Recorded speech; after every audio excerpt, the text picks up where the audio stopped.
This is week 4, homework chapter 15, question 2 by Ben Lawrence. So in this problem we have a fictional city of Doolesville in which the residents are not happy with the appearance of their town shopping center.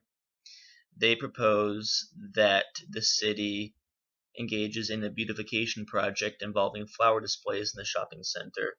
This project would cost about $120,000 a year, and with 40,000 households paying property taxes, they should expect about an increase of $3 per year in their taxes.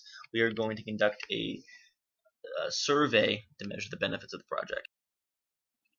First question is, does a telephone survey seem like an appropriate survey vehicle? I responded that yes, it would be, because in a telephone survey, the biggest limitation is the lack of complexity in both the question and the response. Because you are not there physically communicating with the respondent and you don't have any visual aids to help you, you have to rely on simple statements that are very clear and get your question and responses across. But with this project, you don't really need a lot of complexity in either your question or your responses. And so because of the inexpensiveness and the efficiency of a phone survey, it seems like the most appropriate vehicle. Part B asks, how might you draw a random sample using the telephone survey method? Simple, you could find the local area code and use an automatic dialer randomizer for the last 7 digits to reach out of households. This would be probably the fastest, easiest method, but you could also build a database using a phone book, which would probably be more expensive and time consuming. So a statement that you could read to the respondent by the interviewer to describe the project is, the city of Doolesville is considering relocating the town's parking lot to Short Street and converting the existing lot into a sitting park with flower displays. The project would cost $120,000. It would be funded through an increase in property taxes. On average, property owners should expect to pay $3 more a year in property taxes.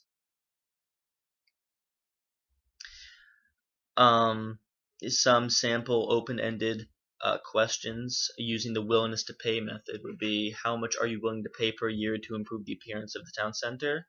In order to complete this project, how much of an increase in your annual municipal taxes would you tolerate? And how much of an increase in rent are you willing to tolerate in order to complete this project? This would be important because renters would not be excluded from this just because they don't pay property taxes directly, but their landlords do, and the landlords would pass off the property taxes increase onto them. So if we're going to go with the dichotomous choice method, here's the procedure. We would remain using the telephone method and randomizing the last 7 digits with the local area code to achieve a random sample. I would first ask respondents if they would pay X amount, $5, $10, $1, for the project to be completed. If they respond yes, I would double that amount. So would you pay? If they said yes, I'd pay $5, I would ask, would you pay $10? If they said no, I would not pay $5, I would ask if they would pay $2.50 or $2.50. An important consideration is that some homeowners would actually require that they be paid for this project. If they live near the town center, they would have to deal with the noise pollution of construction, and they would have to probably deal with some traffic congestion.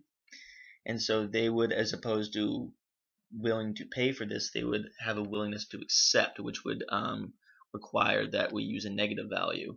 Because in this randomized telephone method, we don't know their addresses or their proximity to town center, and asking them may introduce a bias.